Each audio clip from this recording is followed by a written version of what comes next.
کہ 4 لوگوں کو لیلۃ القدر بھی مل جائے ان کی بخشش نہیں ہوتی ہے۔ ان میں ایک وہ ہے جو قطع تلقی رکھنے والا ہے، قطع تلقی کرنے والا ہے۔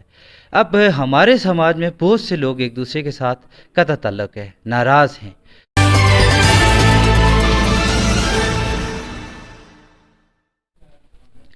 السلام علیکم ورحمۃ اللہ وبرکاتہ۔ تمام لوگوں کو سلام، اوورسیز پاکستانی کو دل کی گہرائی سے سلام، اور میرے ریاست کے لوگوں کو پیار بھرا سلام۔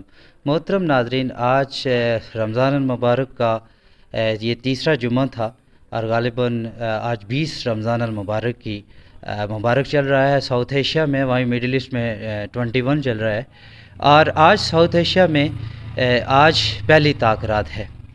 اور آپ کو پتہ ہے کہ طاق راتوں میں لیلۃ القدر کو سرچ کیا جاتا ہے، لیکن اس میں ایک ایشو آ رہا ہے کہ ایک مشہور حدیث ہے کہ 4 لوگوں کو لیلۃ القدر بھی مل جائے ان کی بخشش نہیں ہوتی ہے۔ ان میں ایک وہ ہے جو قطع تلقی رکھنے والا ہے، قطع تلقی کرنے والا ہے۔ اب ہمارے سماج میں بہت سے لوگ ایک دوسرے کے ساتھ قطع تعلق ہے، ناراض ہیں۔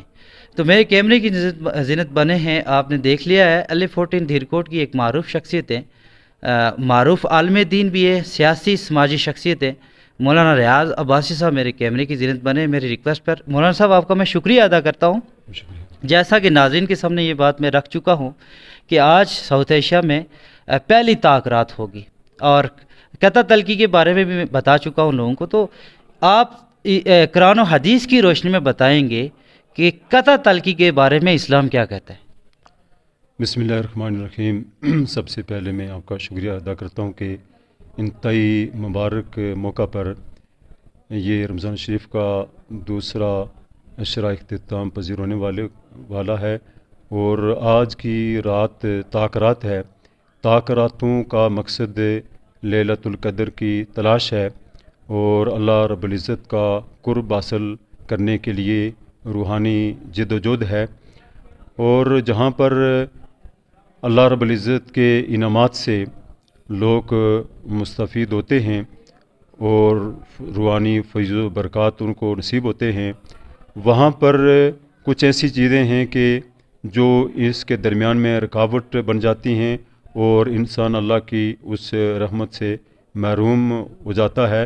اس میں والدین کا جو لوگ نافرمان ہیں، اور جو لوگ شرابی ہیں، اس طرح سے بدکار ہیں، اور قطع تعلق کرنے والے لوگ بھی اس میں شامل ہیں، وہ ان خاص نعمتوں کے وقت بھی محروم رہتے ہیں، اس لیے کہ اسلام انسانیت کا دین ہے، اور اس میں اللہ کی ذات کے ساتھ تعلق کے ساتھ ساتھ بندوں کے جو حقوق ہیں اور ان کے ساتھ جو تعلقات ہیں ان کو بھی یکساں طریقے سے ادا کرنا ضروری ہے۔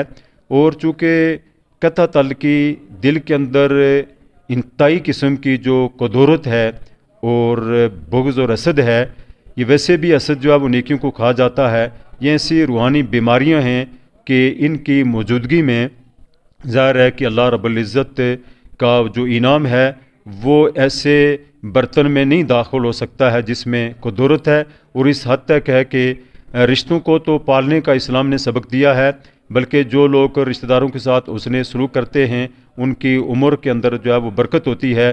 تو قطع تلقی تو ویسے بھی کسی کے ساتھ بھی جو ہے وہ ٹھیک نہیں ہے۔ اسلام انسانیت کا دین ہے، اور سب کے ساتھ بھائی چارے اور ان کے حقوق ادا کرنے کا علم بردار ہے۔ اس لیے ہمیں اللہ کی بارگاہ میں جو ہے یہ ایسی جو روحانی مرضیں ہیں ان کو پہلے جو ہے وہ درست کرنا چاہیے۔ انسان تزکیہ نفس سے جو ہے وہ قرآن پاک کی تعلیم کا مرکز اور محور ہے، تو جتنی اصلاح ضروری ہے اتنی اصلاح کرنی مشکل بھی ہے، کہ اپنے من میں جھانکنا جو ہے وہ مشکل ہے، لیکن اس کے جھانکے بغیر جو ہے وہ چارہ کار نہیں ہو سکتا ہے۔ ہمیں ایسی امراض سے بچنا چاہیے اور اللہ کی بارگاہ میں سچی توبہ کرنا چاہیے، اور ایسے تعلقات میں اگر ہم کوئی کمی پیشی ہے تو ان تعلقات کو بحال کرنا چاہیے، جوڑنا چاہیے جو ہے وہ ایسے تعلقات کو جس کی وجہ سے جو ہے وہ اللہ کی رحمتوں اور برکتوں کا ان پر جو ہے وہ نزول ہو، اور ہم جو اللہ کی رحمتوں سے کہیں بالکل ہی محروم نہ رہ جائیں۔ اچھا مولانا صاحب، بالکل آخری سوال ہے کہ یہ ہماری چونکہ سوسائٹی میں ناراضگیاں عام ہیں، خاندان کے خاندان ناراض ہوتے ہیں، اور بالکل کبھی بار تو کئی جگہ ایسے بھی ہوتی ہیں کہ لوگ ایک دوسرے کی فوتگیوں پہ بھی نہیں جاتے ہیں. تو ہم سوسائٹی کی کس طرح سے اصلاح کریں؟ خاص کر کے یہ ماہ صیام ہے تو ہم کس طرح سے سوسائٹی کی اصلاح کریں کہ لوگ جو ہے وہ اللہ کی رضا کے لیے ایک دوسرے کو معاف کر لیں, اور میں اور آپ اگر ہم سے کوئی ناراض ہے تو ہم اس کو کس طرح سے راضی کر سکتے ہیں؟ سب سے بنیادی یہ بات ہے کہ اسلامی تعلیمات سے دوری کی وجہ سے یہ چیزیں پیدا ہوئی ہیں. بہت سارے اس طرح کے ایشو ہیں کہ ہماری جو صحبتیں ہیں وہ اچھی نہیں ہیں. جتنی منفی صحبت میں ہم بیٹھیں گے, آج کل جو ہے وہ الیکٹرن میڈیا کی ایک صحبت ہے, پرنٹ میڈیا ہے, سوشل میڈیا ہے, ہر صحبت جو ہے وہ اپنا اثرات مرتب کر رہی ہے اور اس کے جراثیم انسان کے ذہن کے اندر جو ہے وہ داخل ہوتے ہیں.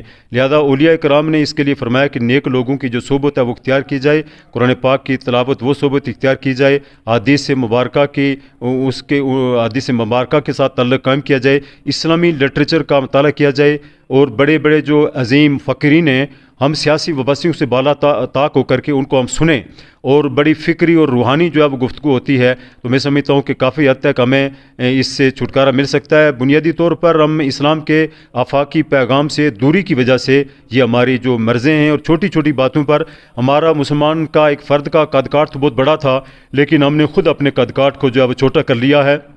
یہ جو ہے وہ ایک انسان کی شان نہیں ہے, اس کو بہت بردبار ہونا چاہیے. اور جو کلمہ طیبہ ہے وہ ایک آفاقی کلمہ ہے, اور اس کے اندر یہ پیغام موجود ہے کہ ہم ایک آفاقی رب کی جب عبادت کرتے ہیں تو ہماری سوچ بھی جو ہے وہ عالمگیر اور آفاقی ہونی چاہیے, اور ہم چھوٹی باتوں کے اندر میں جو ہے وہ الجھنا نہیں چاہیے, اور اپنے قد کاٹ اور اپنے وقار کو جو ہے وہ کم کرنا نہیں چاہیے.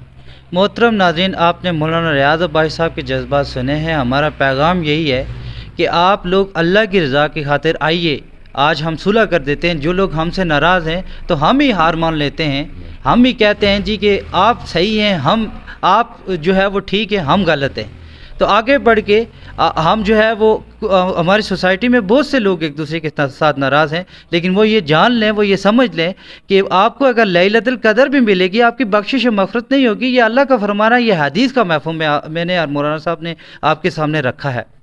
تو اب ہم اپنے قرب و جوار میں جھانکیں. اور دوسرا سب سے امپورٹنٹ بات یہ ہے کہ مسلمان وہ ہے جس کے ہاتھ اور زبان سے دوسرا مسلمان محفوظ رہے. ہم اس بات کو مد نظر رکھتے ہوئے ہم زندگی میں آگے بڑھتے ہیں, اور ان جو ماہ صیام کے لمحات باقی بچے ہیں ان کو ہم قیمتی بناتے ہیں. قائل کیجئے, مائل کیجئے, مگر کسی کو گھائل مت کیجئے. یہ ہمارا پیغام ہے. اور جو فطرانہ ہے اس کی ادائیگی کیجئے. فطرانہ کتنا ہے مولانا صاحب اس بار؟ 170 روپے, یعنی فی کیس 170 روپے ہے. یہ عید الفطر کی نماز سے پہلے آپ نے ہر حال میں ادا کرنا ہوتا ہے. اور جو دودھ پیتا بچہ ہے یا ایک دن کا بچہ بھی ہے اس کا بھی فطرانہ ایسا ہی ہے, اس کا فطرانہ بھی ہے. یہ آپ اس بات کو یہ فطرانہ جو غریب مسکین لوگ ہیں, مستحق لوگ ہیں, ان کو ہی دیجیے گا. اجازت چاہوں گا. Ansar Abbasi, social media news, Riyala تحصیل Darkot district Bagh Azad. Thank you sir. شکریہ.